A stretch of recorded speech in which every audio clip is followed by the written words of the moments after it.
So one day when I was 10 years old, my parents walked into my room and told me they had some big news.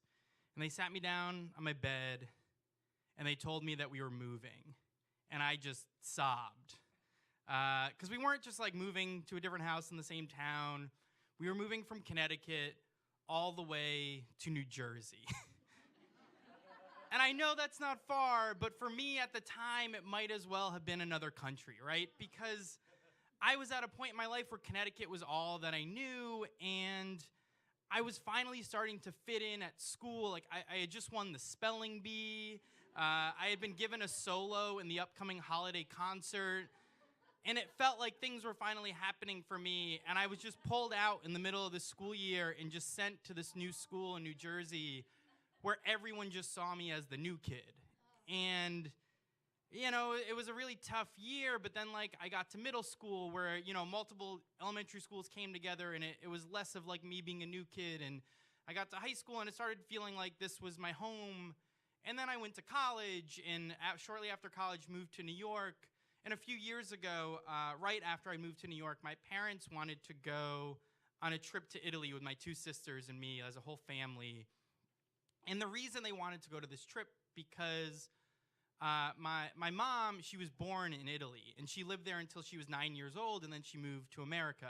And she hadn't been back since she first moved there, and it had been 50 years. And so we were going to go back and see the town that she grew up in. And this town, it was this very small little village in like southern Italy, 2 hours away from Naples, and just this, like, the entire town, there's 700 people there. You can walk around the whole outside of the town in less than a half an hour. It's very small.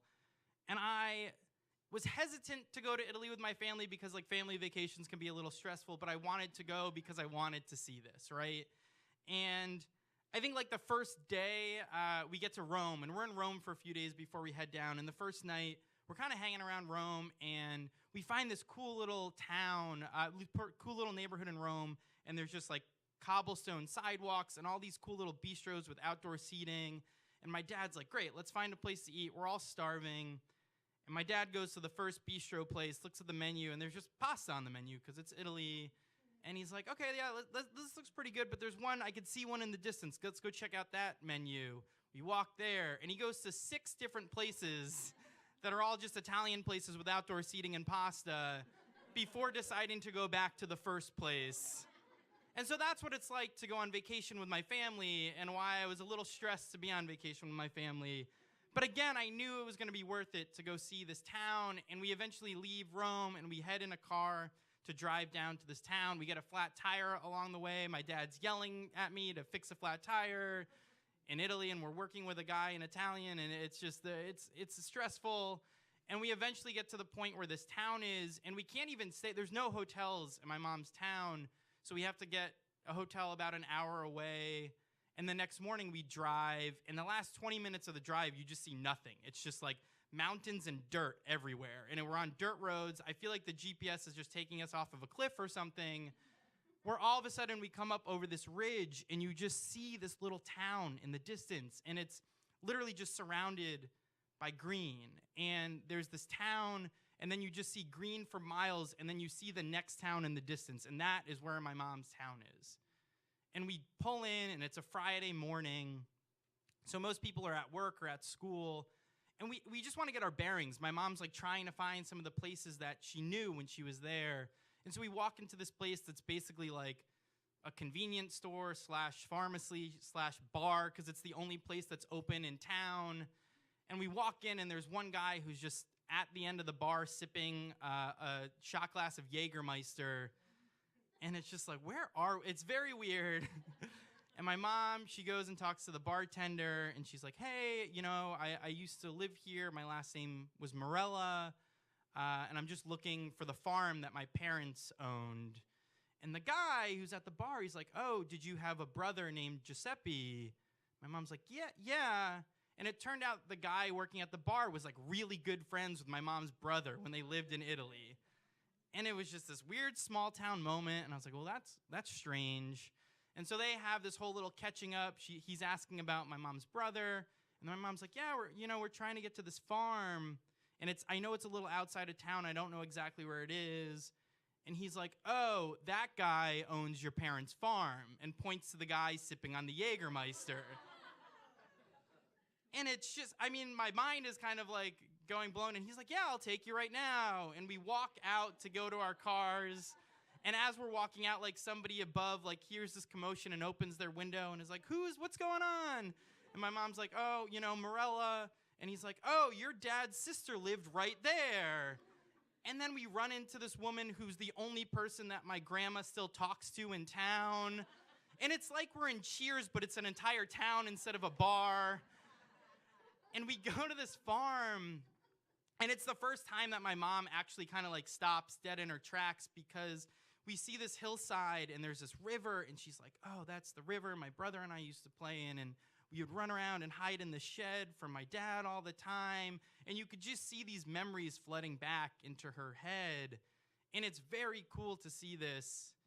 And then we kind of head back into the town because she still wants to try to find like her house and things like that. And when we get back into town, there's this guy who kind of meets us, and he's like a government official in the town, and he has the day off, and he's like, hey, I heard you're in town and looking for someone to show you around. So he just starts showing us around, and he brings my mom to the school that she went to. We find her house, and like we can't get in the house because people who live there are on vacation. But we find a street that is her name, like her family's name has a street in the town. And we find a plaque like commemorating all the people who fought in World War II that my grandpa's name was on. And it's so overwhelming to see all this, especially seeing it through my mom's eyes. And this guy even brings us to like his mom's / his place, because he still lives with his mom, even though he's in his 50s. And he's showing us around. They're offering us food. And it's just this crazy thing. And we have to go head out because we're going to like the big city, which is an hour away and not a big city, to meet my mom's cousins. And as we're driving away, my mom, I could tell like all this stuff is hitting her. And she kind of like, just as an aside, says this joke of like, if I had stayed here, I could have very easily have married that guy. And that could have been my life, is like marrying this government official. And I would have been the one to get him to move out of his mom's house. And it's so funny, but I think that was the thing that made it real for me and have it really hit me, to see what she had gone through. Because my mom, she was such an American, like she has no accent. Like she never brought up her life when I was growing up. And for the first time, I finally saw that she left a place that had less of a population than my high school to move to America, to go to a city with 100,000 people, and go to a school where she didn't speak the language at 9, so a year younger than me going to New Jersey, and just figured it out, Like, I'm sure she cried, and I'm sure it was hard for her too, but she did it, and she fit in, and she went to college, and she fell in love, and she had me and my 2 sisters, and she made my life so much easier than it ever needed to be because of the sacrifices she made. And I don't really have an ending to this because it's still so crazy to think about it, but my mom is pretty cool, and I really appreciate her, and I love her. So thank you.